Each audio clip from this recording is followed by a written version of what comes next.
तो first topic जो है अपना वो ये है वर्क एनर्जी एंड पावर। क्या है देखो इसको पहले, और ये टॉपिक तो बहुत इजी है, बस खाली दो तीन डेफिनेशंस है, फॉर्मूले हैं, कार्य और ऊर्जा वाला। ठीक है। इधर सब लोग सुनना है, देखो मतलब हम लोगों को आम बोलचाल की भाषा में कार्य का मतलब क्या है कि कोई भी एक्शन, कोई भी चीज हो रही हो, कोई भी एक्शन हो रहा हो, वो क्या है, कार्य है। लेकिन फिजिक्स में ये नहीं है। फिजिक्स में कार्य का मतलब क्या है कि कुछ डिस्प्लेसमेंट होना चाहिए, विस्थापन होना चाहिए, कुछ चीज इधर से उधर जानी चाहिए ना। अब जैसे एग्जांपल लो, जैसे ये दीवार है, इस पे फोर्स लगाओ, पूरा दिन इसको धक्का देते रहो। अब हम लोगों को लगेगा कि भाई काम कर रहे हैं, पूरा दिन कोई ना कोई काम तो किया है, दीवार को धक्का दे रहे हो। लेकिन फिजिक्स की डेफिनेशन के हिसाब से ये कोई काम नहीं हुआ, क्योंकि कोई डिस्प्लेसमेंट नहीं है। अगर ये दीवार इधर से उधर हो जाए, हिल जाए, तो काम हो जाएगा फिजिक्स के हिसाब से।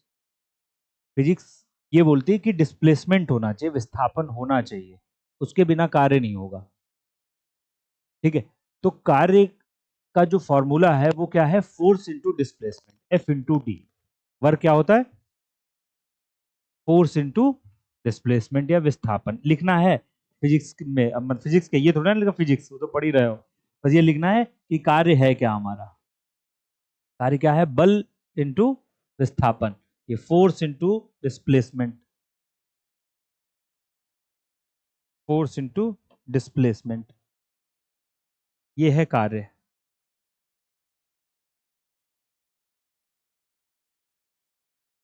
देखो, हाँ और कर लो पहले थोड़ी देर, जल्दी, फास्ट।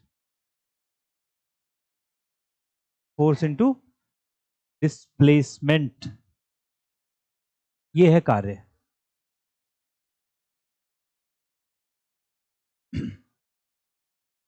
जल्दी बैठो। चलो अगली चीज देखो इधर।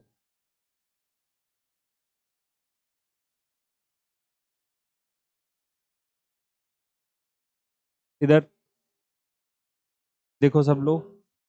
हम्म। हाँ, ये वाला, ये बहुत इंपॉर्टेंट फार्मूला है, क्योंकि इससे एक दो क्वेश्चन अच्छे बनाए जाते हैं। देखो, और ये हालांकि फोर्स में हम लोग पता नहीं पढ़ा पढ़ा था, नहीं पढ़ा है तो वैसे भी ये पता होता है कि फोर्स जो है, बल, वो ऐसा भी हो सकता है कि किसी एंगल से लगाया जाए, किसी सीधा ना लगे। ठीक है, ये ऐसा हो सकता है ना, पॉसिबल, ये तो पता है। अगर हमें मुझे ये बोतल गिरानी है तो सीधे गिरा दो, हो सकता है इस एंगल से फोर्स में लगा रहा हूँ ऐसे, ठीक है, लगा रहा हूँ, तो किसी एंगल से लगाया जा सकता है।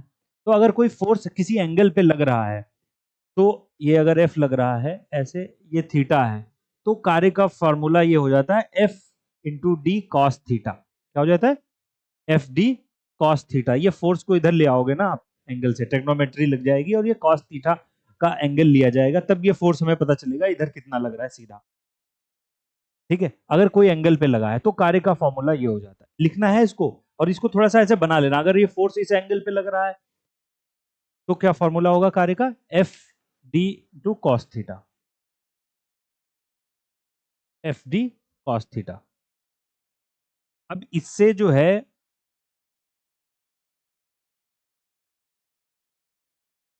एक बहुत इंपॉर्टेंट बात निकल कर आती है, और वो पूछी भी बहुत जाती है इस फॉर्मूले से।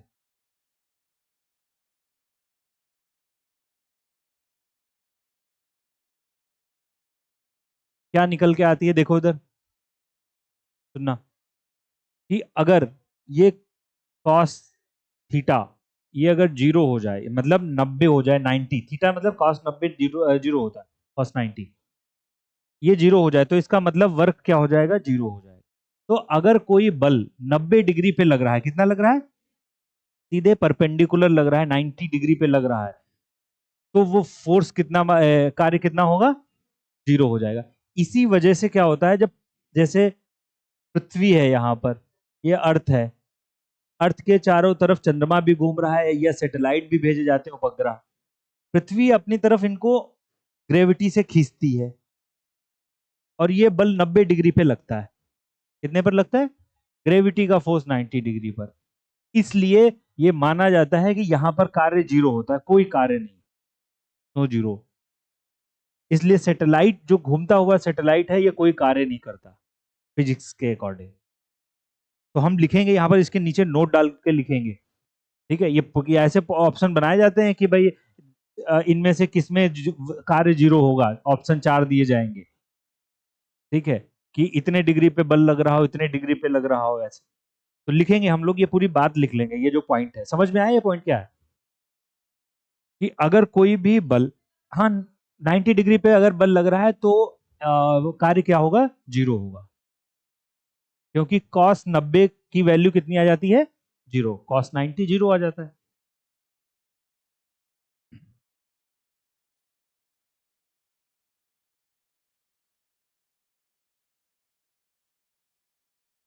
कॉस 90 की वैल्यू जीरो।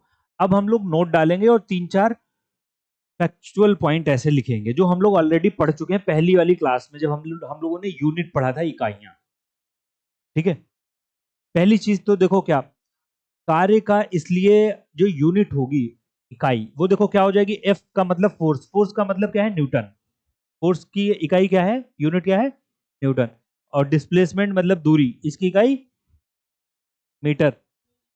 अब मीटर पर सेकंड कौन बोल रहा है, दूरी बोल रहा हूँ, स्पीड होगी मीटर पर सेकंड। खाली दूरी किस में देखी जाएगी, मीटर, किलोमीटर, सेंटीमीटर, तो मीटर स्टैंडर्ड होता है ना। तो इसका फॉर्मूला क्या, इसकी यूनिट क्या हो गई कार्य की, न्यूटन मीटर। क्या हो गई, न्यूटन मीटर। लिखना है नंबर 1, नोट नंबर 1, वर्क की यूनिट क्या हुई,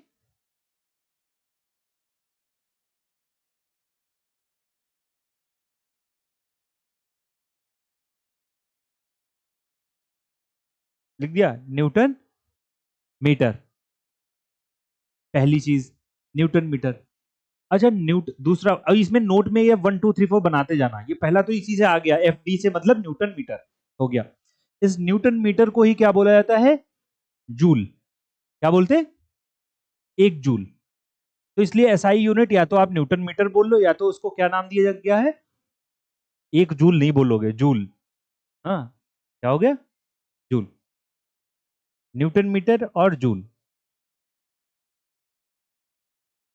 वर्क, अच्छा, ये तो सबसे मतलब आसान क्वेश्चन है, सवाल, ये कार्य जो है ये कैसी यूनिट है, वेक्टर या स्केलर, सदिश राशि या अदिश राशि, बताओ कोमल। वर्क कैसी राशि है, हा? ये क्या है, एक स्केलर क्वांटिटी है, अदिश राशि। कैसी है, अदिश राशि है। फोर्स के डायरेक्शन में काम नहीं होता, ऐसा हो सकता है किसी डायरेक्शन में काम हो, ठीक है, ठीक है, फोर्स आप किधर भी लगा रहे हैं, वर्क कैसा भी हो रहा हो। वेक्टर वर्क कैसी है, स्केलर या अदिश राशि है, लिख देना, स्केलर क्वांटिटी है वर्क।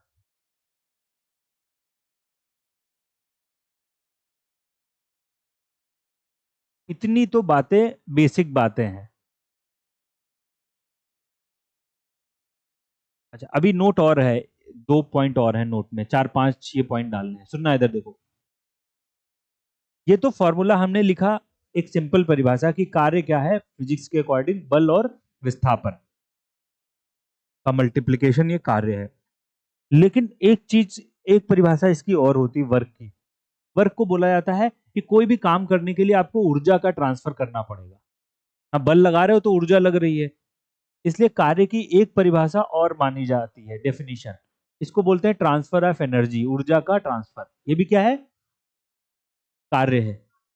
वर्क क्या होगा, ट्रांसफर ऑफ एनर्जी। कोई भी काम करने के लिए आपको ऊर्जा की जरूरत है, नहीं, ट्रांसफर करोगे ऊर्जा। तो एक नोट में लिखेंगे हम लोग कि work is the transfer of energy, कार्य ऊर्जा का ट्रांसफर है। इस लाइन को क्या पता है क्या बोला जाता है, देखो उधर सब लोग,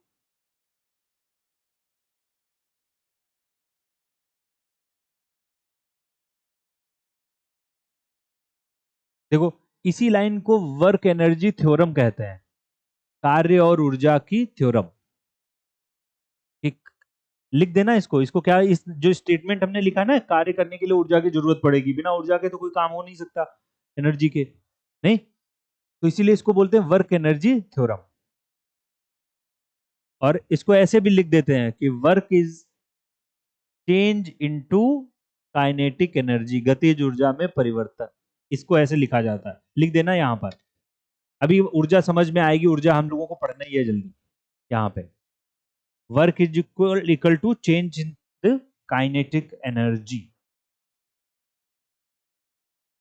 चलो इतना लिख दो, अभी फिर हम आगे इसको और समझते हैं आगे।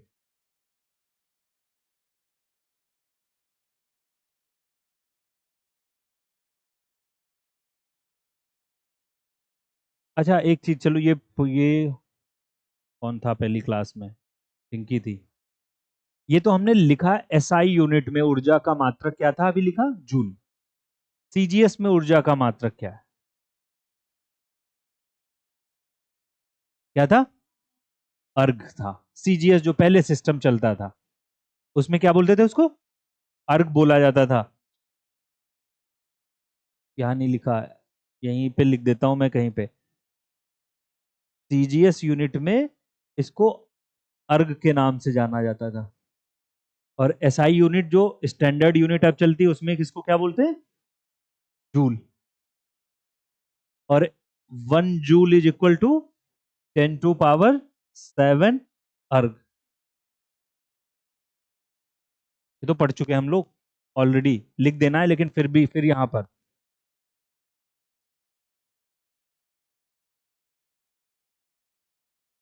तो हमें एसआई और सीजीएस में क्या डिफरेंस है,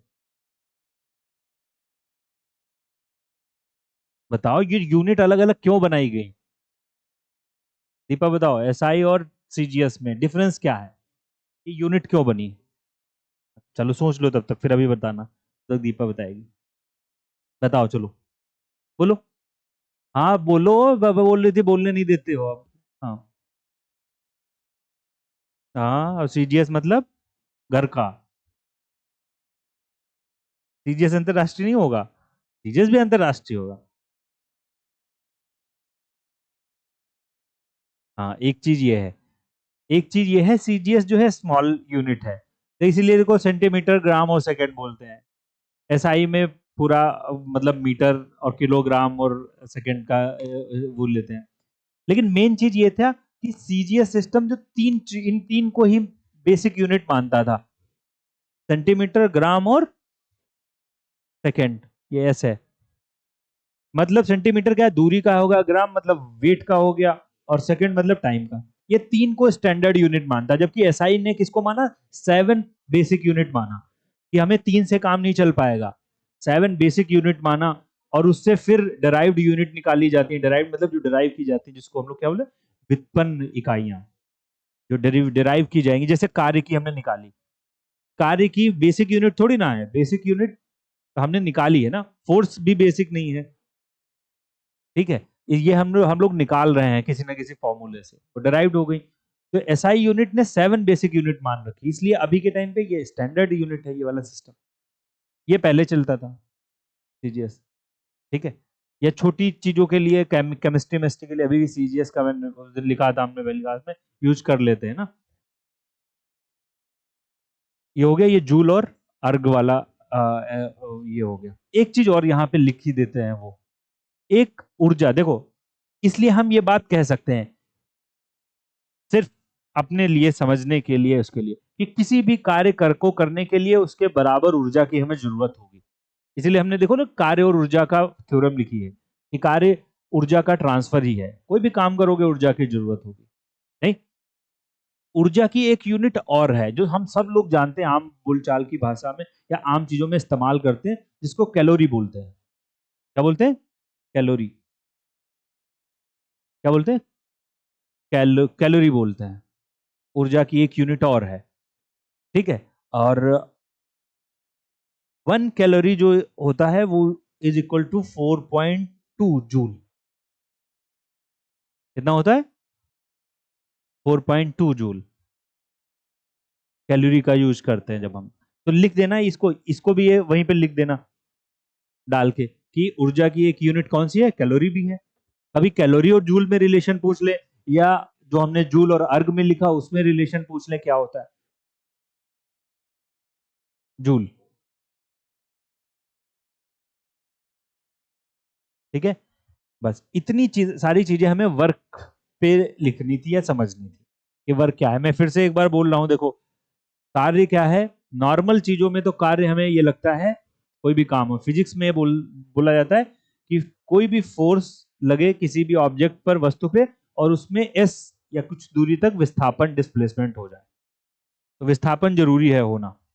डिस्प्लेसमेंट, अगर विस्थापन नहीं हुआ तो कार्य नहीं है। जैसे दीवार वाला सोच लो, दीवार में खूब बल लगाते रहो, पूरी दम लगाते रहो, लेकिन जीरो, इस डिस्प्लेसमेंट क्या है, जीरो, तो कोई कार्य नहीं है वो। इसके हिसाब से यहाँ पे work is equal force into displacement हो गया, पहली चीज।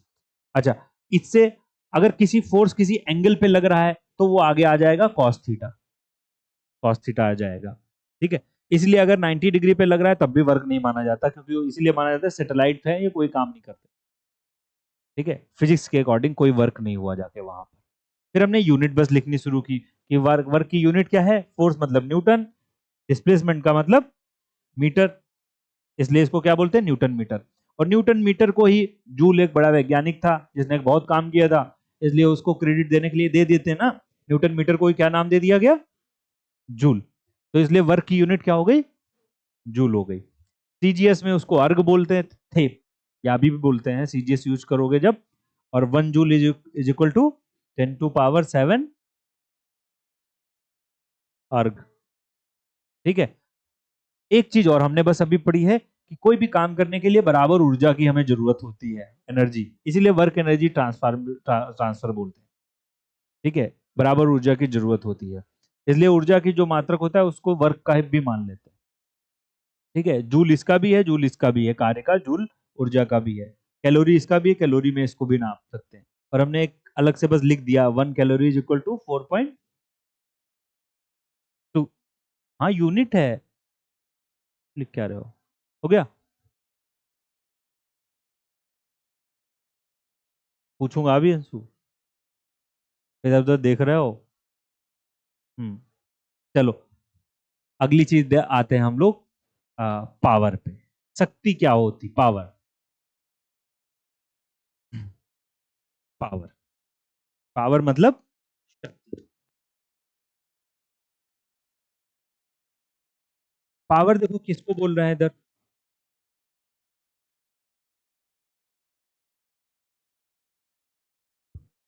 देखो इसको बोल रहे हैं रेट ऑफ वर्क, काम करने, कार्य, कार्य से ही निकाला गया, कार्य करने की दर। ठीक है, कितने समय में कितना कार्य किया, इसीलिए देखो डब्ल्यू मतलब कार्य और टी मतलब टाइम। तो रेट ऑफ वर्क इसलिए इसको बोला बोला गया, कार्य करने की दर, ये क्या कहलाएगी, शक्ति कहलाती। सुनना, पहले समझ लो इसको, फॉर्मूला बाद में लिख देंगे। फॉर्मूला तो सिंपल है ही है इसका, पता भी रहता है।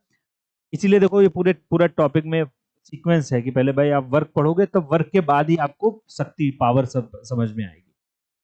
जैसे क्या है इधर देखो, एग्जाम्पल क्या है, जैसे अभी सब लोग नीचे से ऊपर, ग्राउंड फ्लोर से चढ़ के आए थर्ड फ्लोर तक ऊपर, तो सबने काम किया बराबर, वहां से थर्ड फ्लोर तक आने में सारा बराबर वर्क है, क्योंकि दूरी बराबर है।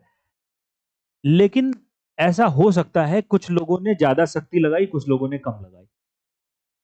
जो दौड़ता हुआ आया है, मतलब उसने समय क्या लिया है, बहुत कम लगाया, बहुत कम समय लगाया है, 3 फ्लोर चढ़ दौड़ते हुए आ गया, मतलब उसने शक्ति ज्यादा इस्तेमाल कर दी। जब टी कम करोगे तो पावर ज्यादा हो जाएगी ना, नीचे वाला कम करोगे। जो आराम आराम से आया है, मतलब टाइम ज्यादा उसने लगाया है, उसने शक्ति कम लगाई। ठीक है, वर्क बराबर जबकि किया सभी लोगों ने, लेकिन शक्ति बदल सकती है, इसीलिए इसको बोलते हैं रेट ऑफ वर्क। कार्य करने की दर को क्या बोला जाएगा, शक्ति बोला जाएगा।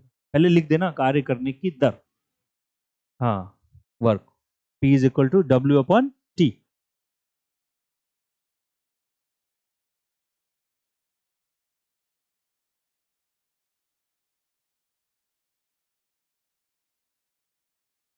कार्य करने की दर को क्या बोलते हैं? शक्ति बोलते हैं।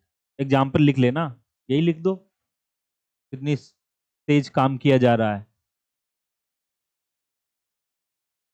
अरे एग्जाम्पल लिख दिया करो, सपना कुछ बना के लिख दिया करो। फिजिक्स क्या है? एग्जाम्पल ऑब्जर्वेशन ही तो है।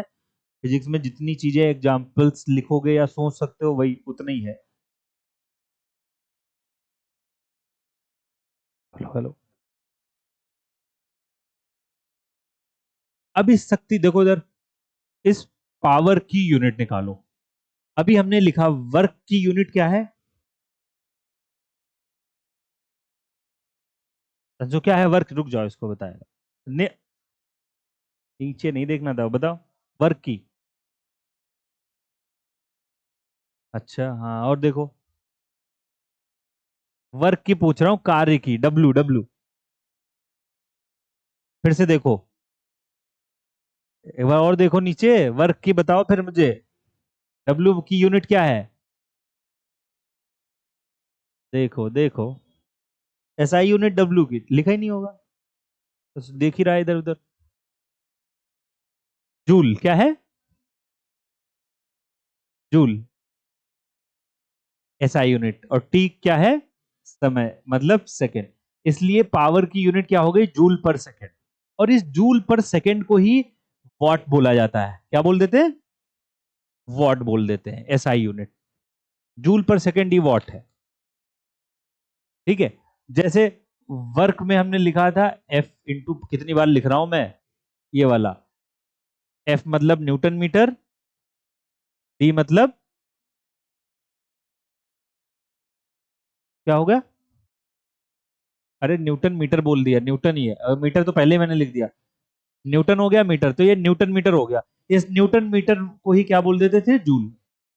ऐसे ही जूल पर सेकंड को ही क्या बोल देते हैं? वाट बोल देते हैं। तो पावर में लिखना है, नोट डाल के फिर लिखना है कि पावर की यूनिट क्या है? जूल पर सेकंड।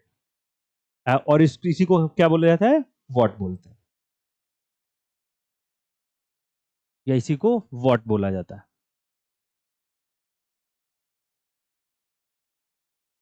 जूल पर सेकंड इज वाट।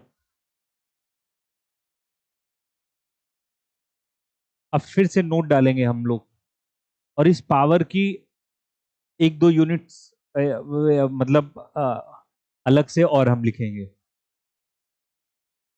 एक तो ये सबको पता है कि देखो, हालांकि वो स्टैंडर्ड नहीं है लेकिन फिर भी उसका यूज किया जाता है, और वो हम लोगों ने फिर से पहली क्लास में पढ़ा था कि पावर के लिए एक यूनिट और बनाई गई, हॉर्स पावर। हॉर्स पावर कोई स्टैंडर्ड यूनिट नहीं थी, उसको बस दिखाने के लिए। जब शुरुआत में उसकी अलग कहानी है, जब पहली बार पहले घोड़े से लोग चलते थे, जब ट्रेन के रेलवे के इंजन चला बनाए गए, तो ये दिखाने के लिए कि एक इंजन कितना मतलब कितनी पावर उसके अंदर होती है। पहले भाई घोड़े सब खींच रहे थे, सामान ढोते थे, बैलगाड़ी से खींचा जाता था, तो वो दिखाने के लिए कि हमारा जो इंजन है कितना पावर हो, इसलिए हॉर्स पावर उसको नाम दिया गया। तो हॉर्स पावर एक यूनिट है जिसका इस्तेमाल पावर में कर लेते हैं, पावर की यूनिट में, लेकिन स्टैंडर्ड तो यही होगा हमारा, जूल पर सेकंड या वॉट उसको हम बोलेंगे। ठीक है। तो हम लोग नोट नंबर 1 में क्या लिखेंगे? हॉर्स पावर भी क्या है? पावर की एक यूनिट है, अश्व शक्ति जिसको बोलते हैं। हिंदी में मत लिखना, हॉर्स पावर ही बोलते हैं ना। हाँ बोलते हैं, लेकिन हॉर्स पावर लिखो। शक्ति की एक यूनिट है पावर की, और 1 horse power is equal to 746 watt. एक हॉर्स पावर में कितना वॉट? 746, 746 वॉट।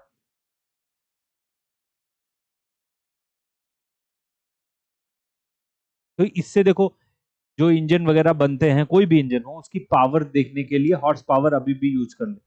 भाई कितने हॉर्स पावर का इंजन है, उसे पावर उसकी पता चलती है। ठीक है। तो ये हॉर्स पावर यूनिट, ये बहुत पूछा जाता है इसके बारे में।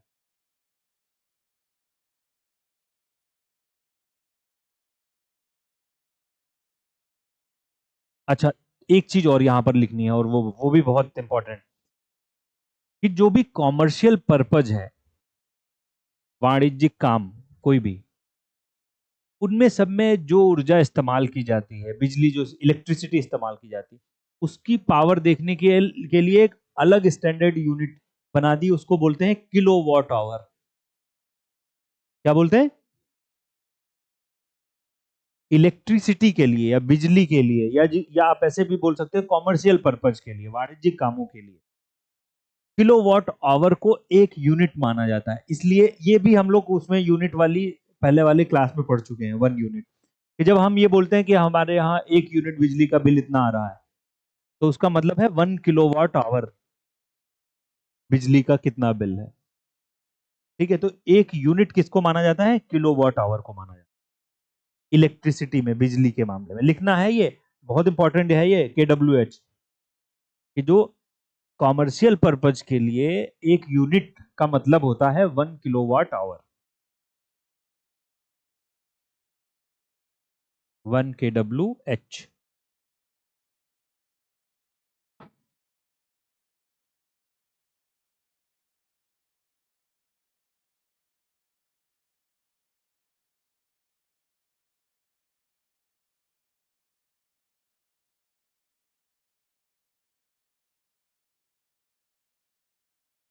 इस किलोवाट आवर को आप अगर आप जूल में बदलोगे, ठीक है, क्योंकि है तो ये किसकी ऊर्जा की ही एक इकाई, ठीक है, तो 1 kWh आपका आएगा 3.6 × 10⁻⁶ जूल, 1 किलोवाट आवर। या इसको 1 यूनिट हम बोलते हैं, उसमें कितने जूल ऊर्जा होती है। हाँ, 1 किलोवाट आवर या 1 यूनिट, दोनों लिख दो।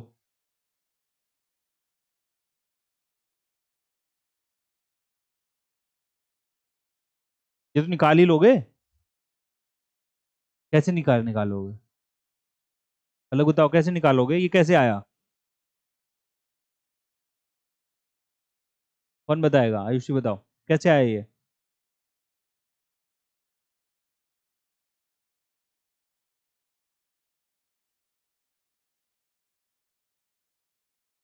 अरे 1 सेकंड का निकालना। अब किलोवाट का मतलब वाट में करो इसको, 10⁻3, 1,000 हो गया। वाट तो लिखा ही है, आवर को सेकंड में बदलो। 24 × 60 × 60, 24 घंटे में 60 मिनट, 60 उसमें 60 सेकंड। तो 24 × 60 × 60 × 10⁻³ ये करोगे तो इतना आ जाएगा,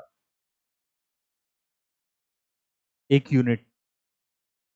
ठीक है, इसीलिए 1 यूनिट कितना माना था, कितने जूल ऊर्जा होती है? 3.6 × 10⁻⁶। इतने जो पॉइंट्स लिखे हैं ना, बस ये हो गए वर्क एनर्जी पावर वाले। मतलब मुझे तो, मैं जब देख रहा था, मुझे तो इनसे बाहर कोई क्वेश्चन नहीं मिला कभी ऐसा ही। लेकिन दिमाग इतना कंफ्यूज करते हैं, कभी एसआई यूनिट, कभी सीजीएस यूनिट, कभी जूल में कैलोरी बताओ, कभी कैलोरी में अर्क बताओ, कभी इस वॉट में जूल बताओ, ये सब। लेकिन है इतने पॉइंट ही जितने लिखे हुए हैं। ठीक है, ये हमारा वर्क, बस एक पेज वर्क एनर्जी पावर में कुछ है ही नहीं, बस इतना ही है। या तो ऐसे बोल देंगे एक हमने क्वेश्चन भी लिया था। चलो अच्छा ये बताओ, 1 मेगावाट, 1 मेगावाट, ये उस दिन भी लिख लिया था हमने ऐसे ही कुछ। 1 मेगावाट बिजली जो है, वो 4 घंटे के लिए आपके किसी ने अपने घर में, या मैंने मान लो कोचिंग में इस्तेमाल की, तो मैंने कितनी बिजली इस्तेमाल की, कितने यूनिट बिजली, इलेक्ट्रिसिटी बताना है सबको। कितने यूनिट इलेक्ट्रिसिटी इस्तेमाल की गई कोचिंग में? 1 मेगावाट बिजली 4 घंटे में इस्तेमाल की गई, तो कितने यूनिट इलेक्ट्रिसिटी का यूज किया गया?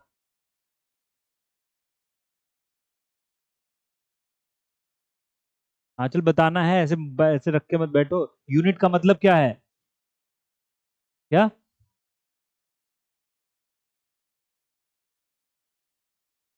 तो इसको KWH में कन्वर्ट करना है। KWH का मतलब क्या है? 1 यूनिट।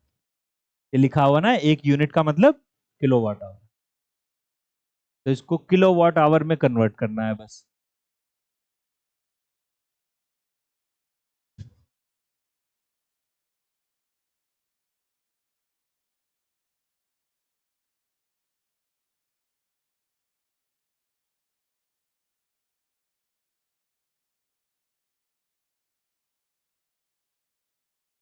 किसका आया? और सोचो, नहीं आया, सामने सब लिखा हुआ है। देखो, मैथमेटिशियन बैठे हैं सब। हमें बताओ। रितेश, आया? हे भगवान। 1 मेगावाट में 10 की पावर 3 किलोवाट। तो किलोवाट आ गया, KW आ गया। एच का मतलब घंटा, इसको एज एज इट इज ऐसे मल्टीप्लाई कर देना है, तभी तो KWH होगा।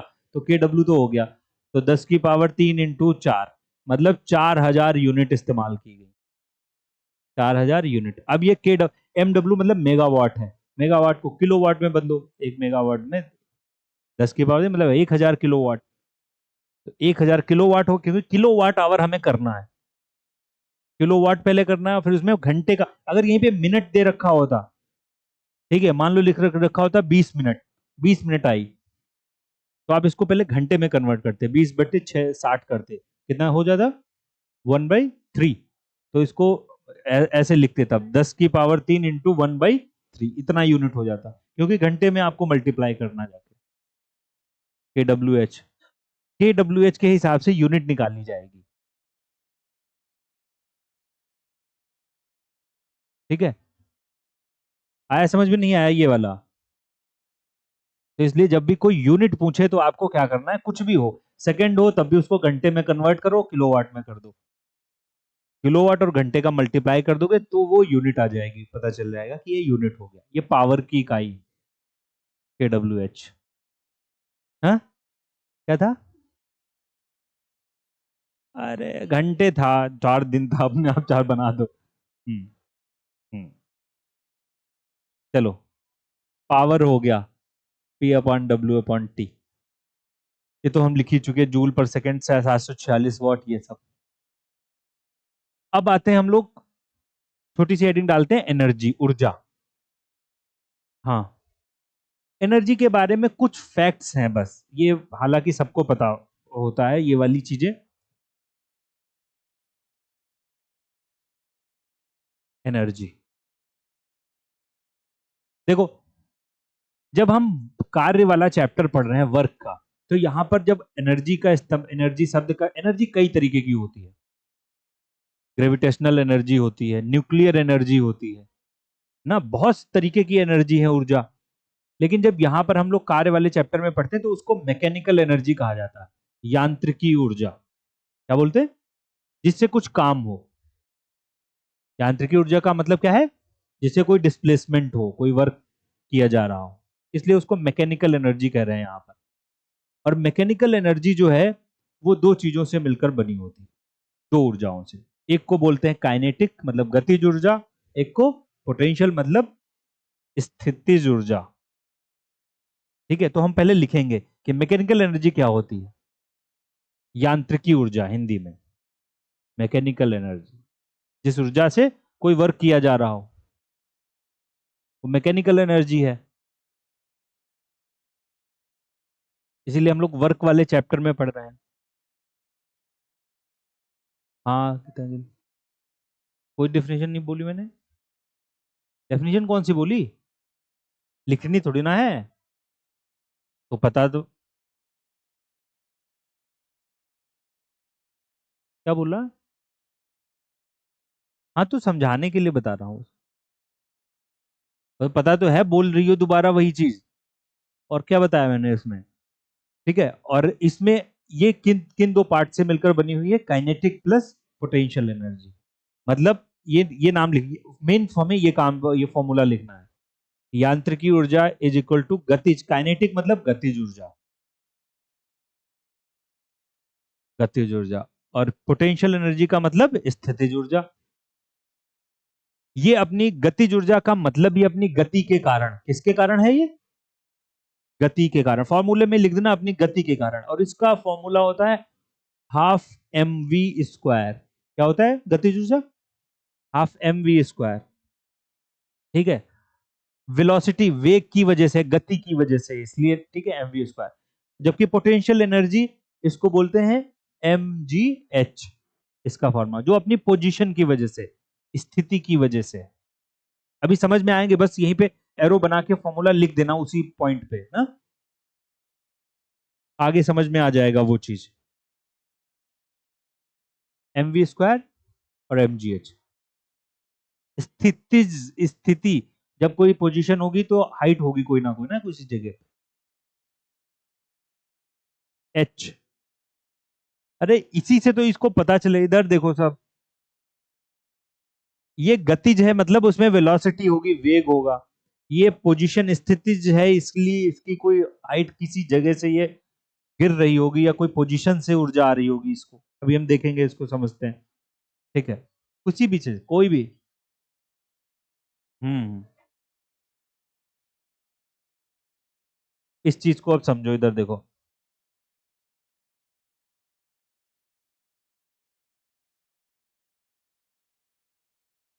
ये एग्जाम्पल सही है। नहीं, ये वाला कहाँ गया? अरे हाँ, ये वाला एग्जाम्पल सही है, इससे समझ में आ जाएगा ये कि क्या होता है। देखो इधर, ये एक रोलर कोस्टर, ये वो है। जब देखो, ये यहां पर है, इस जगह पर, इस जगह पर, ठीक है। तो इसके पास क्या है? स्थितिज ऊर्जा। क्या है? इससे पोजीशन की वजह से गिरने, ढलान पे गिरने जा रहा है। ठीक है, स्थितिज ऊर्जा यहां पर। अब जब ये यहां पर आ गया, तो यहां पर इसके पास सिर्फ और सिर्फ क्या है? काइनेटिक एनर्जी है, चलने की वजह। इस पोजीशन की वजह से कोई ऊर्जा नहीं है, क्योंकि अगर इसकी गति की ऊर्जा ना हो तो यहीं पे रुकी रहेगी। कोई स्थिति तो ऐसी है नहीं कि इसको इसमें इसका कोई काम हो। इस पोजीशन पर क्या है? इसके पास स्थितिज ऊर्जा भी है, पोजीशन की वजह से। कोई वर्क, बाहर से कोई बल नहीं लगाओगे तब भी ये यहाँ पे गिरेगी इधर की तरफ, नहीं, क्योंकि इसकी इस पोजीशन यहाँ पर है, इसीलिए ये स्थितिज ऊर्जा यहाँ पर है। यहाँ पर क्या है? इसके पास है सिर्फ और सिर्फ काइनेटिक एनर्जी है, क्योंकि स्थिति की वजह से कोई ऊर्जा नहीं है। ठीक है, तो मैकेनिकल एनर्जी इसीलिए बताया गया दो तरीके की हो सकती है, या तो पोजीशन की वजह से अपनी हो जाए, या तो जैसे अगर ये है यहाँ पर, अब ये इसके पास ऊर्जा है, क्योंकि ये पोजीशन ऐसी है, अगर मैंने इसको छोड़ा तो इस पोजीशन की वजह से ग्रेविटी अपनी तरफ खींचेगी और ये काम होगा, एक वर्क होगा। ये क्या है? स्थितिज ऊर्जा है। ठीक है, लेकिन अगर मैंने इसको इधर की तरफ फेंका, आगे की तरफ, तो ये गतिज ऊर्जा है, क्योंकि इस पोजीशन ऐसी नहीं है कि अपने आप ये जाए, इसमें कोई ऊर्जा नहीं है। ठीक है, अपने आप जाए, इसलिए क्या होगा? सिर्फ काइनेटिक एनर्जी सिर्फ होगी, गतिज ऊर्जा इसलिए होगी। इसीलिए लिखा है कि जो मैकेनिकल एनर्जी जो टोटल हमारी है, वो क्या है? इन दो ऊर्जाओं का क्या है? सम। हम्म, अच्छा, अब यहां पर ये अगला और ये बहुत इंपॉर्टेंट काम, कि ये एग्जाम्पल्स दे रखे हैं, और ये इस चैप्टर में जो सबसे ज्यादा चीज पूछी जाती है वो यही है कि कौन सी ऊर्जा किसका पार्ट है। जैसे देखो, जैसे एग्जाम्पल अपने आप समझ लोगे तो उसे पता चलेगा कि जैसे ग्रेविटेशनल एनर्जी है, गुरुत्वाकर्षण वाली ऊर्जा, ये कैसी एक ऊर्जा है? पोटेंशियल एनर्जी है, जैसे ये वाली थी अभी बता रहा था मैं, क्योंकि ये ग्रेविटी नीचे खींच रही है, तो ये अपने आप, गुरुत्वाकर्षण ऊर्जा किस ऊर्जा का हिस्सा है? स्थितिज ऊर्जा का हिस्सा है, पोटेंशियल एनर्जी का, पोजीशन की वजह से खींच रही है। ठीक है, ऐसे ही देखो लिखा हुआ है न्यूक्लियर एनर्जी, परमाणु के अंदर, एटम के अंदर इलेक्ट्रॉन, प्रोटॉन, न्यूट्रॉन अपनी पोजीशन की वजह से कहां पर, कौन कहां पर है, उनके अंदर ऊर्जा होती है, इसलिए वो किसका हिस्सा है? Potential energy. हमें पता है ना कि बीच में न्यूक्लियस होता है, प्रोटॉन होता है पॉजिटिव, चारों तरफ उसके इलेक्ट्रॉन क्या करता रहता है? घूमता रहता है। तो वो पोजीशन की वजह से वहां पर ऊर्जा है, इसीलिए देखो केमिकल एनर्जी देखो लिखा हुआ है, सेल में जो होता है पॉजिटिव नेगेटिव इलेक्ट्रोड ये है, और ये ऊर्जा भी किस वजह से है? पोजीशन की वजह से। ठीक है, पोजीशन की वजह से, इसीलिए ये सब क्या है? स्थितिज ऊर्जा का के एग्जांपल्स हैं ये वाले। इसमें देखो, ये वाला, हाँ हाँ, सब में नहीं, सब में कैसे बोल सकते हो? कैसे?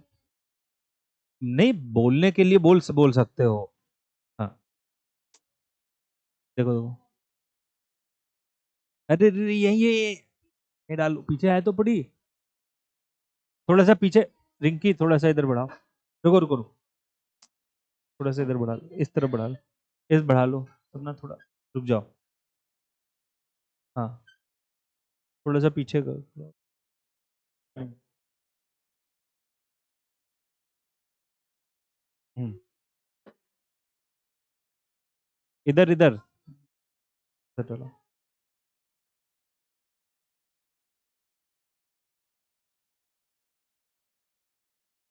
चलो, एग्जाम्पल्स लिखने हैं हमें कि पोटेंशियल एनर्जी मतलब स्थितिज ऊर्जा के कौन कौन कौन से एग्जाम्पल हैं, और काइनेटिक एनर्जी मतलब गतिज ऊर्जा के कौन कौन से एग्जाम्पल हैं।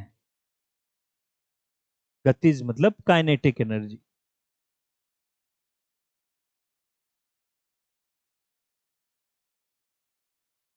और वो स्थितिज ऊर्जा। ये सभी एग्जाम्पल लिख देने हैं। केमिकल ऊर्जा मतलब रासायनिक ऊर्जा, केमिकल की पोजीशन की वजह से ही उसमें ऊर्जा आती है, स्थिति की वजह से।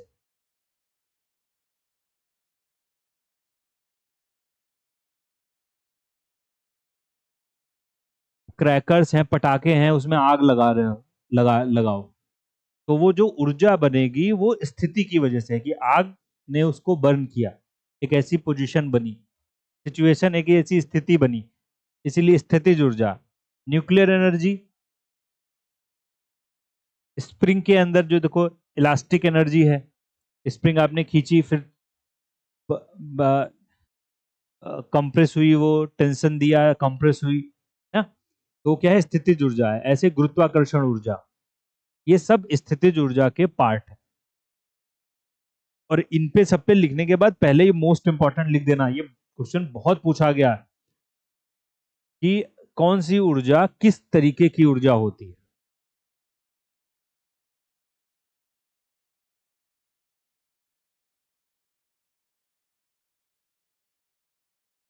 इसमें देखो कौन कौन सी हो गई, काइनेटिक में मैकेनिकल यांत्रिकी ऊर्जा, लाइट एनर्जी प्रकाश ऊर्जा, प्रकाश के कण आते हैं, ठीक है, फोटान रे जो है वो आते हैं, हाँ।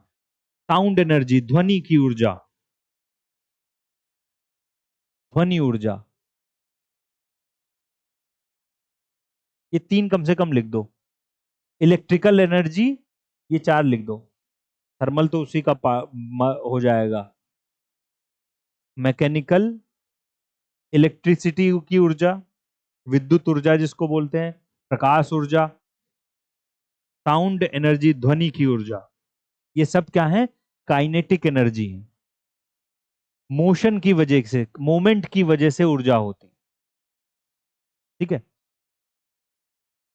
अच्छा, अगली चीज इसमें बस एक काम और इसमें हमें करना है ऊर्जा वाले चैप्टर में, बस वर्क एनर्जी पावर, ये वाला चैप्टर जो हमारा है।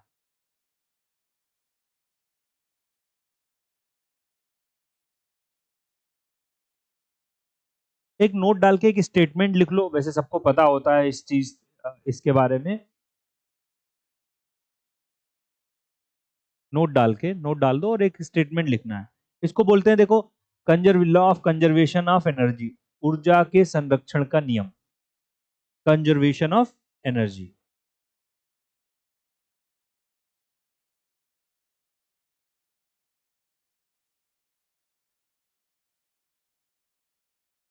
कंजर्वेशन ऑफ एनर्जी, इसका मतलब क्या है, देखो किसी भी एक सिस्टम में टोटल ऊर्जा जो होती है वो कंजर्व या नियत रहती है, ये लाइन लिखनी, किसी भी सिस्टम में टोटल ऊर्जा कंजर्व या संरक्षित रहती है। सिस्टम में टोटल एनर्जी, जैसे इसका एक ऐसे वाला डायग्राम भी बना देंगे तो थोड़ा सा याद भी रहेगा इसे, समझो इधर, टोटल एनर्जी कंजर्व या संरक्षित रहती है।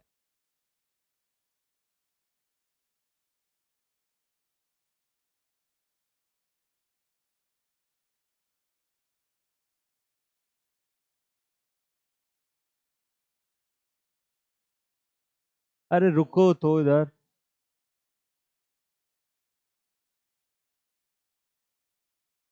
इधर देखो, ये एक पेंडुलम है, इससे इस कॉन्सेप्ट को समझ सकते हो, ये हर जगह अप्लाई होता है। ठीक है, इस पेंडुलम को इधर से इधर छोड़ा, देखो जब ये बिल्कुल इस पॉइंट पे पहुंचा, अब इसके पास जो ऊर्जा इसकी है यहां पर, वो ऊर्जा इसकी स्थिति की वजह से है, पोजीशन की वजह से, क्योंकि ये अपने आप इधर जाएगा ही, पोजीशन ने इसको एक ऊर्जा दे दी। तो यहां पर इसके पास जो ऊर्जा है वो कौन सी है, पोटेंशियल एनर्जी है, स्थितिज ऊर्जा। इधर ही इस पोजीशन पे आया तब भी इसके पास कौन सी है, पोटेंशियल एनर्जी। ठीक है, स्थिति की वजह से ऊर्जा है, क्योंकि अब ये इधर इधर जाएगी, कोई ना कोई कार्य अपने आप होगा ही, कोई फोर्स लगे ना लगे यहां पर। लेकिन जब ये बिल्कुल बीचों बीच मीन पोजीशन में अपनी आ जाता है यहां पर, अब इसके पास पोटेंशियल की वजह से, मतलब स्थिति की वजह से कोई ऊर्जा नहीं बची, इसलिए पीई इसका क्या हो जाता है, जीरो। इसके पास जो भी ऊर्जा अब यहां पर है वो काइनेटिक है, यहां से आई जो मूवमेंट की वजह से जो ऊर्जा है वही है। ठीक है, जिस रफ्तार से आई है उसकी वजह से जो ऊर्जा है वही है, इसकी पोजीशन की वजह से कोई ऊर्जा नहीं है यहां पर। ठीक है, इसलिए इसकी इस जगह पर इसके पास सिर्फ क्या है, काइनेटिक एनर्जी।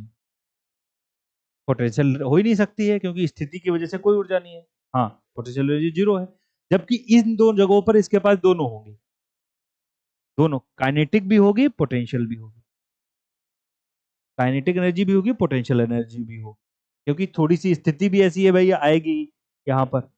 ठीक है, और इधर से आ रही है तो इसके पास काइनेटिक गति वाली ऊर्जा भी है, गतिज ऊर्जा भी है, तो दोनों ऊर्जाएं यहाँ पर हैं, यहाँ पर। अब बात आती है ऊर्जा के संरक्षण का नियम क्या है, ये क्या है, अब समझना है इसको नियम। इमेजिन करो, मान लो कि ये जो ऊर्जा टोटल थी वो थी, हाँ, 10 जूल, कितनी थी, 10 यूनिट, मान लो 10 जूल ऊर्जा है, टोटल ऊर्जा। अब ऊर्जा के संरक्षण का नियम क्या कह रहा है, वो नियम क्या कह रहा है कि पेंडुलम कहीं पे भी जाएगा ऊर्जा 10 जूल ही रहेगी। कैसे रहेगी समझना, यहां पर जो पोटेंशियल एनर्जी है वो टोटल 10 जूल हो जाएगी, यहां पर पोटेंशियल एनर्जी 10 जूल हो जाएगी।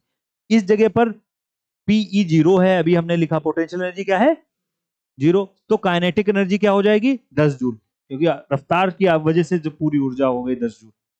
यहां पर दोनों है तो इसका मतलब पीई 5 हो जाएगा, और काइनेटिक एनर्जी भी कितना हो जाएगा, 5 हो जाएगा, पी 5, मतलब टोटल ऊर्जा संरक्षित रहेगी हर जगह पर। कभी गतिज ऊर्जा बढ़ेगी, कभी कभी स्थितिज ऊर्जा बढ़ेगी, लेकिन कुल एनर्जी जो एक सिस्टम की है वो संरक्षित रहेगी जब तक बाहर से कुछ अप्लाई ना हो। समझ में आया ये क्या है, कंजर्वेशन का लॉ ये क्या कहता है, ये एनर्जी ट्रांसफॉर्म होती रहेगी, काइनेटिक से स्टैटिक, स्टैटिक से काइनेटिक, टोटल ऊर्जा सिस्टम की क्या रहेगी, संरक्षित रहेगी, नियत रहेगी। बना देना है पेंडुलम ये, जिसको समझ में आया, हाँ बताओ। कंजर्वेशन ऑफ एनर्जी बोलते हैं ना, किसी सिस्टम की एनर्जी क्या है, कंजर्व है, संरक्षित रहती है, वो बस ट्रांसफॉर्म होती है, गतिज से स्थितिज, स्थितिज से गतिज। इसीलिए कहते हैं ना, ऊर्जा को ना तो बनाया जा सकता है ना खत्म किया जा सकता है, बस क्या किया जा सकता है, एक रूप से दूसरे रूप में बदला जा सकता है। ये भी ऊर्जा के संरक्षण के नियम का स्टेटमेंट है, ये भी लिख सकते हैं हम लोग कि energy neither can be created not destroyed. ऊर्जा ना तो क्रिएट की जा सकती है, पहले अच्छा ये बना लो बाद में लिखना।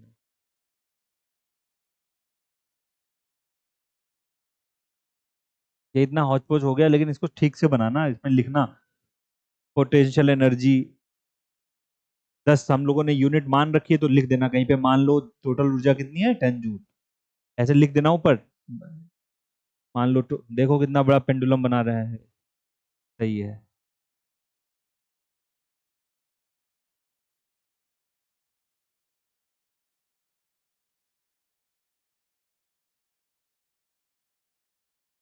हाँ बस ये हमारा पहला वाला चैप्टर हो गया जो हम लोगों को पढ़ना था, वर्क एनर्जी और पावर। नहीं, अभी एक चीज और है इसमें, रुक जाओ रुक जाओ रुक जाओ, अभी एक पॉइंट और बचा है।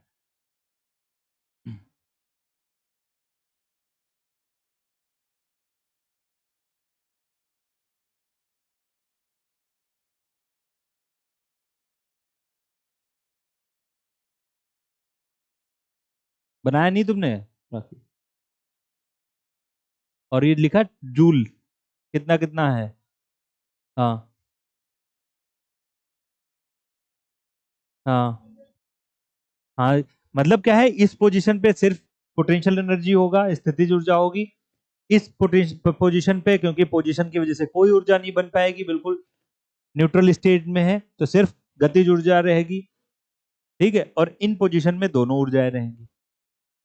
हाँ ठीक है, इसलिए वो ऊर्जा हमेशा और ये लाइन स्टेटमेंट लिख दो जो अभी बोला था, एनर्जी ना तो क्रिएट की जा सकती ना डिस्ट्रॉय की जा सकती। Energy neither can be created not destroyed. ऊर्जा ना तो बनाई जा सकती है ना तो नष्ट की जा सकती है, बस उसके रूप को बदला जा सकता है। इसीलिए कहते हैं ना, पूरी जो यूनिवर्स है, ब्रह्मांड, उसकी टोटल ऊर्जा क्या है, नियत, एक जैसे हमेशा फिक्स रहेगी। हाँ, कहां से वहां से, यूनिवर्स से कहां से ले आओगी। हाँ सब होता है, चेंज हो जाएगा, लेकिन वो बहुत माइनर चेंज है। कोई एस्टेरॉइड आके ऊपर से गिरा आके तो पृथ्वी की ऊर्जा में, मास में, सब में बदला हुआ, लेकिन वो बहुत माइनर चीज। तो कंडीशन यही है ना, जब तक एक्सटर्नल चीज ना आए कोई भी। चलो एक चीज जो हाँ हमें लिखनी थी वो ये है, देखो इधर, ये हैं कुछ इंस्ट्रूमेंट्स, आखिरी क्वेश्चन जो, और ये भी सबको मिलता होगा ये, कि कई सारे इंस्ट्रूमेंट्स का यूज किया जाता है एक तरीके की ऊर्जा को दूसरे तरीके की ऊर्जा में बदलने के लिए। जैसे डायनमो, डायनमो क्या करता है, मैकेनिकल एनर्जी को किस में बदल देता है, इलेक्ट्रिकल है। डायनमो का यूज कहाँ करते हैं विवेक, किसी ने यूज किया है डायनमो का, कोई बताएगा डायनमो। हाँ, पहले खूब खूब लोग लगाते थे, छोटे पर मैंने खूब देखा है, साइकिल में डायनमो फिट कर लेते थे और उससे एक छोटा छोटा वाला बल्ब आगे लगा देते थे साइकिल के। साइकिल चलाओगे जितना, तो वो साइकिल से जो मैकेनिकल एनर्जी है वो इलेक्ट्रिकल में कन्वर्ट होती रहेगी, वो बल्ब जलता रहेगा। और डायनमो, तो डायनमो क्या करता है, ये इंस्ट्रूमेंट है, ये बहुत पूछा जाता है, ये मैकेनिकल एनर्जी को इलेक्ट्रिकल एनर्जी में कन्वर्ट कर देता है। साइकिल का लिख भी देना, साइकिल का बल्ब, जिसे याद रहेगा। नहीं तो लिखो नहीं ऐसे खाली, वो बता रहा हूं देखो। फिर इलेक्ट्रिक मोटर, ये तो सबको पता है, हर चीज में यूज होता है, ये फैन में यूज हो रखा है, देख लो इधर पहले एग्जांपल। इलेक्ट्रिक मोटर क्या कर रहा है, इलेक्ट्रिकल एनर्जी को किस में कन्वर्ट कर रहा है, मैकेनिकल में। मैकेनिकल मतलब कोई मोशन हो रहा है, कोई गति हो रहा है, तो इलेक्ट्रिसिटी आई, वो इलेक्ट्रिकल ऊर्जा है, और वो किस में बदल गई, मैकेनिकल में बदल गई। ये इलेक्ट्रिक मोटर काम कर रहा है, डायनमो ये हो। माइक्रोफोन सबको पता है हम लोगों को, ये साउंड एनर्जी को इलेक्ट्रिकल एनर्जी में चेंज कर देता है। साउंड में को क्या करता है, इलेक्ट्रिकल एनर्जी में चेंज करता है। प्रकाश बल्ब पता है, प्रकाश ऊर्जा को किसमें कर देता है, नहीं, इलेक्ट्रिक इलेक्ट्रिक ऊर्जा को क्या कर रहा है, बिजली आई, पंखे के मोटर ने वही ऊर्जा को, इलेक्ट्रिकल ऊर्जा को किसमें कन्वर्ट कर दिया, मैकेनिकल में। जबकि बल्ब ने भी क्या, ये रॉड ने भी क्या किया, उसी ऊर्जा को, इलेक्ट्रिकल एनर्जी को ही किसमें कन्वर्ट कर दिया, प्रकाश ऊर्जा में कन्वर्ट। तो बल्ब ये कर रहा है, पवन चक्की सब ये सबको पता है, ऐसे लिख देना, छाप देने बस, ऐसे ही सब। हाँ, कम से कम ये शुरुआत के जो तीन चार है ना, ये तो बहुत कंफ्यूजन हो, वैसे कंफ्यूजन है नहीं कुछ इनमें। डायनमो के आगे जरूर एग्जाम्पल लिख लेना, बाकी तो पता ही रहते हैं।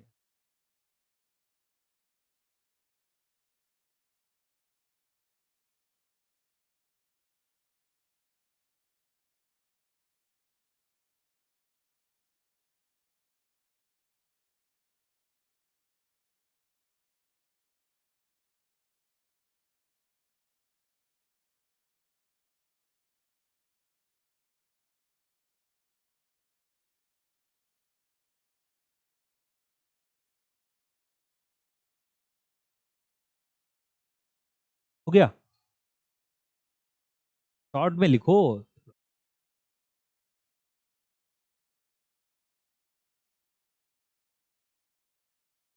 तो मैं हटा दूंगा, फिर लगाओ टाइम तुम।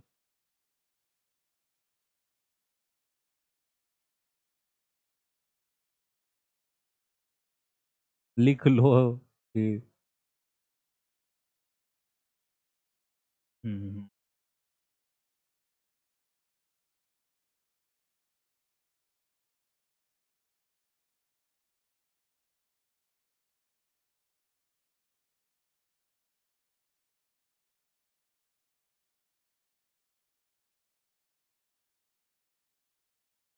बस लास्ट एक चीज और इसमें है,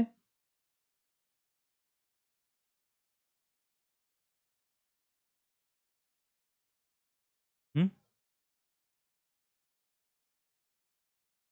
हेमंत सर आएंगे तब करेंगे ना।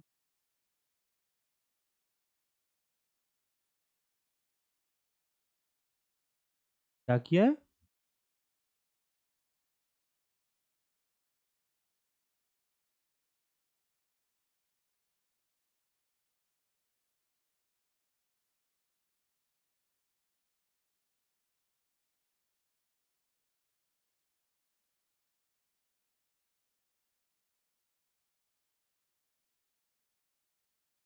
चलो बस देखो इधर, एक पॉइंट, एक जल्दी से एक छोटी सी हेडिंग इसमें और डाल लो, मशीन डालो। Machine machine machine. हाँ हाँ, इसी में इसी चैप्टर में, वर्क पावर एनर्जी में मशीन।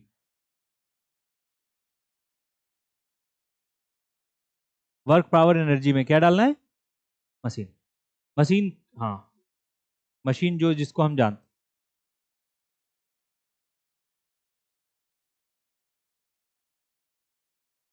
मशीन क्या होती है देखो, क्या होती है मशीन, एक बताओ। मशीन,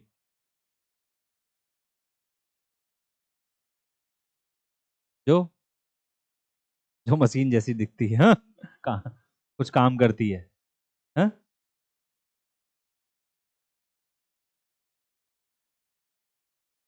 नहीं, मशीन कुछ काम नहीं करती है। देखो मशीन की डेफिनेशन बड़ी इंटरेस्टिंग है, और ये बिल्कुल अलग है जो हम लोग सोच सकते हैं। मशीन का काम है फोर्स की, या तो मैग्नीट्यूड, या तो उसकी मैग्नीट्यूड का मतलब क्या होता है हिंदी में? अरे वो मैग्नेटिज्म होता है। मैग्नीट्यूड हिंदी में क्या बोलते हैं मैग्नीट्यूड को? ये डायरेक्शन को बदलना, मतलब मशीन का काम है मात्रा, मान लो बल की मात्रा या उसकी दिशा को बदलना, ये काम किसका है? मशीन का। तो मशीन काम क्या करती है, पहले लिखना है मशीन है क्या। Change the size and direct, size मत लिखना, मैग्नीट्यूड लिखना। मशीन वो है जो किसी बल की दिशा या उसकी मात्रा या हाँ क्या है बोलते, परिमाण, इसको बदलती है, चेंज करे, ये मशीन होगी। ये वर्क लिखा है, ये फोर्स बड़ा बड़ा लिखा है यहाँ पे, बल, बल की दिशा या उसका मैग्नीट्यूड बदलने वाली चीज क्या कहलाएगी? मशीन कहलाएगी। अच्छा, हमें लगता है मशीन वो जो काम करे जल्दी से काम कर दे, वो चीज मशीन। लेकिन मशीन की फिज जो साइंस की डेफिनेशन है ये बड़ी यूनिक है, अलग बिल्कुल। परिमाण, मैग्नीट्यूड, फोर्स। अच्छा जल्दी से सुनना इधर देखो,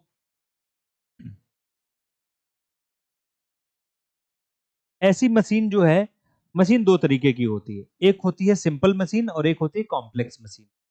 क्या होगी? सिंपल और कॉम्प्लेक्स, मतलब हाँ, साधारण मशीन, और कॉम्प्लेक्स मतलब जटिल मशीन।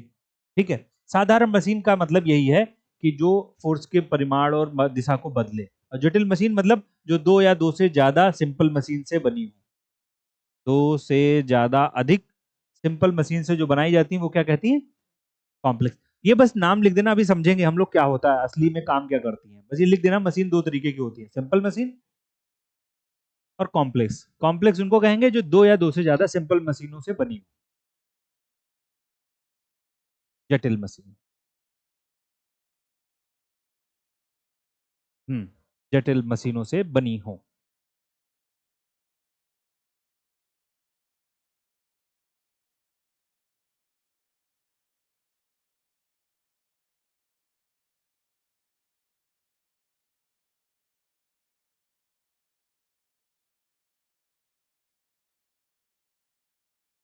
हो गया। अब देखो इधर, ये चीज इंपॉर्टेंट देखो, और ये बहुत इंपॉर्टेंट है, देखो इधर, ये एक है लिवर, ये सिंपल मशीन है। लीवर को क्या बोला जाता है? Simple machine. सबसे सिंपल मशीन ये होती है। ऐसी ही कई सिंपल मशीनों से जो कोई मशीन जैसे पुली है, ये क्या है? कॉम्प्लेक्स मशीन हो गई। ठीक है। इसमें देखो एक ट्रेंगल का, इसका भी इंक्लाइंड प्लेन का भी इस्तेमाल किया गया और एक उसका भी इस्तेमाल किया गया, तो मतलब दो तीन चीजों से मिलकर बन गई, तो ये कॉम्प्लेक्स मशीन, सिंपल मशीन। अब ये समझना क्या है, बस इसमें एक समझने वाली चीज है कि ये बहुत इंपॉर्टेंट मशीन है। कौन सी? सिंपल जो लीवर होता है ये। अब अपने आप सोचो, आप कितना बड़ा वजन इससे उठा सकते हो, जो सीधे नहीं उठा सकते। इससे ऐसे आप उठा सकते हो? नहीं, इससे। ठीक है, ये इतनी, हाँ। कौन बोल रहा है? क्या हुआ बताओ? समझ में नहीं आया। एक बड़ा सा बोरा है जिसमें खूब भरा हुआ है, उसको उठाना बहुत मुश्किल काम है। लेकिन अगर आप ऐसे एक कोई प्लैंक रखो, पटरा रखो, नीचे यहाँ पर ये कुछ रख दो और आप इसको इधर से प्रेस करो या दबाओ, तो आप उससे भी बहुत भारी चीज उठा दोगे। आप कुछ भी उठा दोगे इससे, सीधे अपने हाथों से नहीं उठा पाओगे, इस एंगल, इस तरीके से उठा दोगे। और ये रॉड जितनी बड़ी ले जाओगे उतना आसानी से उठा दोगे आप। ठीक है, ये फुलक्रम, ये यहाँ पर जहां पर इसको सपोर्ट मिलेगा, उससे इधर जितना ले जाओगे उतना हम उठा देंगे। सिंपल मशीन को आर्किमिडीज ने बहुत अच्छे से, इसकी एक फोटो भी है, ये देखो, इसने एक्सप्लेन किया था, इसकी लाइन है। ये एक साइंटिस्ट था। अब समझ में आ गया तुमको? इसने इसने आर्किमिडीज की लाइन, उसने बोला था कि मुझे कहीं खड़े होने की जगह दे दो, मतलब पृथ्वी के बाहर, मैं एक पटरे सिंपल प्लैंक से पृथ्वी को उठा दूंगा, अर्थ को उठा दूंगा। मतलब ये मशीन इतनी इंपॉर्टेंट चीज है। अब करना क्या है, बस उसको, बस ये प्लैंक कितना बड़ा वो करना है, कहीं पे सपोर्ट लेना बस इसलिए। लेकिन कहीं खड़ी होने की जगह नहीं है ना स्पेस में, उसको तो नहीं पता था कि कहीं होगी। बिफोर क्राइस्ट वो था, लेकिन उसने मशीन की पावर बताई इससे कि मैं क्या कर सकता हूँ सिर्फ सिंपल लेवर से। अच्छा, ये काम कैसे करती है समझना, इधर देखना। अरे रुक जाओ, बैलेंस नहीं बन यार, क्या बताओ, तभी तो देखो फिर, क्या मैं बता रहा हूँ, कहाँ गिर जाएगा वो? तो मैं ये,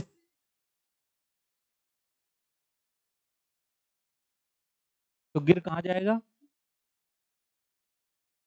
उसने एग्जाम्पल लिया है, पहले लिवर को समझो, इधर इधर। हाँ, पहले लिवर को समझो, इधर देखो क्या है, इधर समझो कि अगर मान लो, इस इधर देखो, ये लिवर काम कैसे करता है, ये मशीन।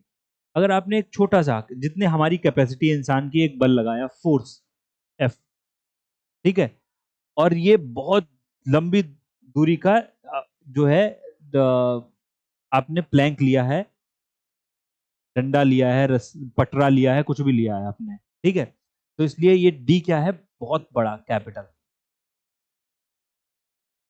डिस्टेंस, ये वाला इतना बहुत बड़ा लिया है। तो वो इस तरफ जो है, ये एफ डी इधर वाला हो गया, वो इस तरफ उतना ही फोर्स और डिस्टेंस का मल्टी का जो है यूनिट वो लगाएगा। मतलब क्या है, अब ये डी बहुत कम है, स्मॉल डी, ये छोटा बहुत इधर वाला है, इसीलिए ये जो पटरे से जब उठाया जाता है तो बहुत पास में रखा जाएगा इस तरफ, और इधर तब ज्यादा बल लगेगा। तो आपने ये डी डी बहुत छोटा हो गया, अब यहाँ पर ये फोर्स जो लगेगा ये बहुत ज्यादा लगेगा, क्योंकि ये दोनों का मल्टीप्लीकेशन बराबर होगा। मतलब समझ में आया? यहाँ पे बहुत कम फोर्स था, लेकिन आपने बहुत दूरी से मशीन पे, लीवर पे लगाया आपने, ठीक है, तो आपका क्या हुआ, ये जो डी था, अब इस तरफ ज्यादा आपने छोटा रखा, तो ये कैपिटल डी से देखो स्मॉल डी, मतलब बहुत छोटा हो गया, लेकिन ये फोर्स बहुत बढ़ गया जाके, एफ डी बराबर रहेगा, इसका मल्टीप्लीकेशन दोनों तरफ बराबर है। इसीलिए आप इस सिंपल लीवर का इस्तेमाल करके कितनी भी भारी चीज को उठा सकते हो, मशीन का इस्तेमाल करके। तीसरा गेम मतलब कौन सा?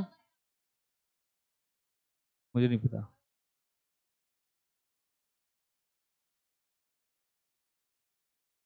हाँ हाँ हाँ हाँ हाँ, अच्छा, उसको सी सॉ बोलते हैं गेम। हाँ, तो वो भी इसी पे काम करता है, वो है तो सिंपल मशीन ही है लेवर, ठीक ठीक, समझ गया मैं। इधर उठाते हैं फिर उधर उठाते हैं, ये वाला ना, ये वाला। हाँ हाँ, तो उठा सकते हैं, देखो वो छोटा सा बच्चा किसी को भी उठा देगा उधर से। ठीक है, तो वो सिंपल मशीन काम कर रही होती है वहां पर। तो मशीन का मतलब भी क्या है, सिर्फ, अब इधर इधर इधर इधर इधर। हाँ तो कोई दिक्कत नहीं, तभी काम। अरे तो अगर अगर हाँ वो उठा देगा। मैंने क्या बताया कि वो छोटा बच्चा बहुत बड़ी चीज को उठा देगा, बस क्या है वो ज्यादा डिस्टेंस पे उधर बैठे जाके। तो ये सिंपल मशीन ऐसे काम करती है। तो मशीन कहने का मतलब क्या है, सिर्फ और सिर्फ जब ये क्वेश्चन पूछा जाता है कि मशीन क्या करती है, फोर्स के डायरेक्शन को देखो, या तो दिशा को या मैग्नीट्यूड को बदलती है। ये छोटे एफ को बड़ा कैपिटल एफ कर दिया, वो काम नहीं करती कुछ भी, वो बस फोर्स के या तो दिशा को बदलेगी या तो उसके परिणाम को या मैग्नीट्यूड को बदल देगी। वो चीज मशीन कहलाती है बस। और तो हमें कुछ नहीं लिखना था इसमें, मशीन में समझनी है मशीन। हाँ बस ये हमारा पहला वाला चैप्टर, मतलब जो फर्स्ट पॉइंट आज हमें पढ़ना था वो हो गया, जिसमें हमने वर्क के काम के बारे में पढ़ा। वर्क मतलब क्या होता है, कार्य क्या है, एफ इंटू डी। बल लगाया आपने, कोई विस्थापन हुआ, डिस्प्लेसमेंट। अगर विस्थापन नहीं हुआ तो कोई कार्य नहीं है। और 90 डिग्री पे अगर बल लगाए तब भी कोई कार्य नहीं माना जाता है। और उसकी यूनिट वगैरह हमने पढ़ ली है। फिर कार्य से ही पावर निकाली गई है, पी। पावर क्या होती है, कार्य करने की दर, डब्ल्यू अपॉन टी। ठीक है, रेट ऑफ चेंज। और पावर में एक जो इंपॉर्टेंट पावर की यूनिट्स बहुत काम की है, जिसको जूल पर सेकंड बोलते हैं या वॉट बोलते हैं। और वॉट से ज्यादा इंपॉर्टेंट बाकी की दो यूनिट हैं, एक हॉर्स पावर और एक किलोवाट आवर। किलोवाट आवर जो इलेक्ट्रिसिटी में हम यूज करते हैं, किलोवाट घंटा जिसको एक यूनिट बोलते हैं बिजली का, इलेक्ट्रिसिटी का। ठीक है, ये वाली चीजें। और बाद में हमने ऊर्जा वाली चीजें लिखी, मैकेनिकल और पोटेंशियल एनर्जी, ऊर्जा के बारे में।